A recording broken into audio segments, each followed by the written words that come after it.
हिमाचल प्रदेश में शिक्षा का स्तर ऊंचा और बेहतर हो, इसके लिए हिमाचल प्रदेश निजी शैक्षणिक संस्थान नियामक आयोग प्रयासरत है। प्रदेश में हाई क्वालिटी एजुकेशन हब बनाने की कोशिश की जा रही है। ये बात शनिवार को नाहन में आयोजित पत्रकार वार्ता में हिमाचल प्रदेश निजी शैक्षणिक संस्थान नियामक आयोग के chairman retired major general Atul Kaushik ने कही। इस मौके पर उन्होंने कहा कि यूजीसी नियमों का उल्लंघन करने वाले निजी विश्वविद्यालयों और कॉलेजों पर आयोग नियमानुसार कार्रवाई करेगा। उन्होंने कहा कि अपने साथी इलेक्ट्रॉनिक और प्रिंट मीडिया के साथी को मेरा बहुत बहुत नमस्कार और नमन है।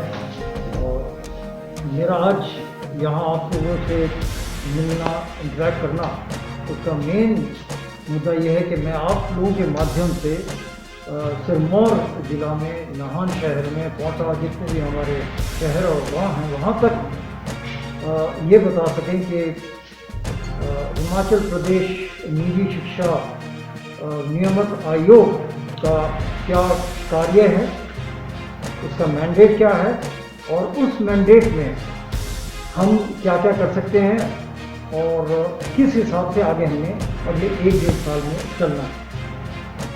तकरीबन मुझे 1.5 महीना हुआ है चेयरमैन का जो अपॉइंटमेंट है संभाले हुए। माननीय मुख्यमंत्री जी ने मुझे इस पद के लिए चुना, मैं उनका बहुत बहुत आभारी हूँ। पिछले 1.5 महीने में क्या क्या हुआ उसके बारे में आपको जानकारी दूंगा और आगे हमें क्या करना है उसके बारे में बताऊँगा। सबसे पहले तो मैं आप लोगों को जानकारी देना चाहूँगा कि ये जो Himachal Pradesh private education institution regulating commission है, ये क्या है, इसका मैंडेट क्या है। मैंडेट है जितने भी प्राइवेट यूनिवर्सिटीज़ हैं और जितने कॉलेजेस हैं उनको गवर्न करना, उनको रेगुलेट करना। तकरीबन 17 यूनिवर्सिटीज़ हैं और 179 कॉलेजेस हैं, बीएड कॉलेजेस, नर्सिंग कॉलेजेस और लॉ कॉलेजेस, बहुत से कॉलेजेस। इन सब को रेगुलेट और गवर्न करना। 2010 में रेगुलेटिंग कमीशन का निर्माण हुआ था। उस समय बहुत सी हमारे हिमाचल प्रदेश में कई नई यूनिवर्सिटीज़ आई, तो उनको रेगुलेट करने के लिए इस कमीशन का निर्माण हुआ। 2 मुद्दे हैं। एक तो इंश्योर करना कि जो एजुकेशन की क्वालिटी है, एजुकेशन का जो स्तर है, वो बेहतर हो, जिससे हिमाचल प्रदेश एक हाई क्वालिटी एजुकेशन का एक हब सेंटर बने। और दूसरा कि कहीं मैल प्रैक्टिसेस जैसे यूनिवर्सिटी ग्रांट कमीशन और भी जो सेंट्रल रेगुलेटिंग अथॉरिटीज़ हैं, उन रेगुलेटरी अथॉरिटीज़ के जो नियम हैं उनका अगर उल्लंघन होता है तो ये हमारा कमीशन नियामक आयोग उसकी जांच करता है और हमारे पास कुछ एक पावर्स दी गई हैं कि हम उन यूनिवर्सिटीज़ और कॉलेज के ऊपर हम उनको पेनल्टी दें।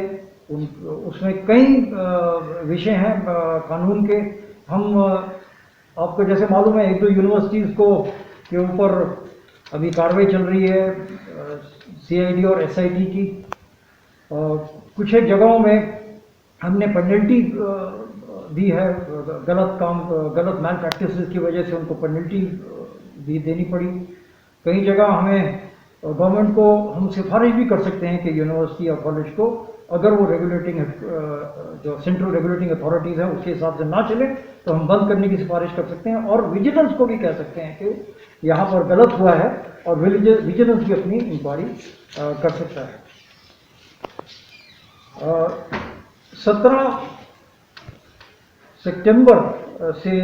17 अगस्त से ये आयोग फिर से इसका काम शुरू हुआ, तो तकरीबन 1 महीने आयोग बंद रहा। 17 अगस्त से अब तक हमने क्या क्या किया।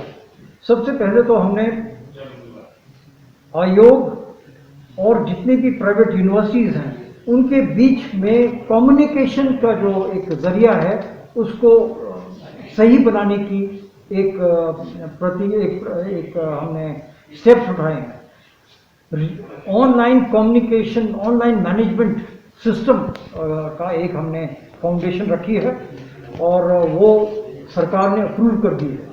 ऑनलाइन मैनेजमेंट सिस्टम में ये होगा कि जो भी डेटा, जो भी इंफॉर्मेशन हमें रियल टाइम यूनिवर्सिटी से चाहिए वो हमें प्राप्त हो जाएगी। इसका फ़ायदा ये होगा कि कुछ एक मैल प्रैक्टिसेस अगर यूनिवर्सिटीज़ या कॉलेज द्वारा होती हैं तो वो डिजिटाइजेशन की वजह से वो मैल प्रैक्टिसेस बंद हो जाएंगी, कम हो जाएंगे। दूसरा, हमने इस समय जो ये पैंडेमिक की वजह से, कोरोना कोविड-19 की वजह से जो माहौल बना है उसमें ऑनलाइन एजुकेशन का बहुत बड़ा एक पार्ट है। हम इंश्योर कर रहे हैं कि जितने प्राइवेट इंस्टीट्यूशंस हैं वो सही ऑनलाइन एजुकेशन को सही तरीके से स्टूडेंट्स तक पहुंचाएं। उसके लिए हमने एक टीम गठन करी है। वो टीम हर यूनिवर्सिटी में जाकर वहाँ की जो इंफॉर्मेशन टेक्नोलॉजी का जो एक इंफ्रास्ट्रक्चर है उसको चेक करके ये इंश्योर करने की कोशिश कर रही है कि जितने भी स्टूडेंट्स उस यूनिवर्सिटी के अंदर आते हैं उनको एजुकेशन प्राप्त हो रही है कि नहीं। अगर नहीं हो रही है तो हमने निर्देश दिए हैं कि जहाँ पर इंटरनेट और जहाँ पर बैंडविड्थ की कमी है वहाँ पर private universities print material, pen drive के जरिए, फ्लैश ड्राइव के जरिए स्टडी मटेरियल प्रोवाइड करें। तीसरी जो बहुत अहम मुद्दा है वो है पारदर्शिता और जवाबदेही का। हमारा पूरा अभी एक अभियान है कि हम पूरे एजुकेशन सिस्टम, जो निजी संस्थाओं के जो एजुकेशन सिस्टम है और रेगुलेटरी कमीशन का जो एक काम करने का तरीका है वो पूरा पारदर्शिता और जवाबदेही के एक मुद्दे को लेकर आगे बढ़े। इसके लिए हमने अपने ही कमीशन के अंदर कुछ एक बदलाव किए हैं।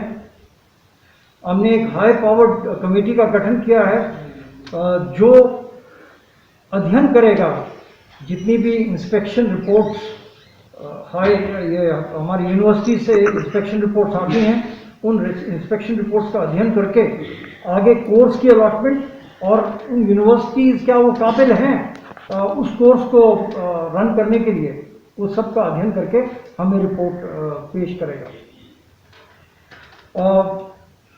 हमने ये देखना है कि जो कुछ एक मैल प्रैक्टिसेस पीछे हुई वो बंद हों और उनके ऊपर अंकुश लगे, और इसके तरफ हम पूरा हम ध्यान दे रहे हैं और मुख्यमंत्री साहब के साथ और एजुकेशन मिनिस्टर जी के निर्देशों पर सख्त से सख्त कार्रवाई कर रहे हैं। जहां पर हमें ये जो लेड आउट रेगुलेशंस हैं उनका कहीं उल्लंघन हो उसके ऊपर हम कार्रवाई करते हैं। साथ साथ ये भी ज़रूरी है कि क्वालिटी एजुकेशन हमने बढ़ानी है। क्वालिटी एजुकेशन के लिए हम इंश्योर कर रहे हैं कि जो फैकल्टी है यूनिवर्सिटीज़ में, फैकल्टीज़ का जो एक स्टैंडर्ड है यूजीसी नॉर्म के हिसाब से हो और उनकी जो सैलरीज हैं यूजीसी नॉर्म के हिसाब से हों। उसको हम उसके ऊपर हम भी काफ़ी कार्रवाई जारी है इस चीज़ के ऊपर। कुछ एक कंप्लेंट जो अब तक आई हैं जनरली फीस के ऊपर आई है कि हिमाचल दस्तक वेब टीवी के लिए नाहन से चंद्र ठाकुर।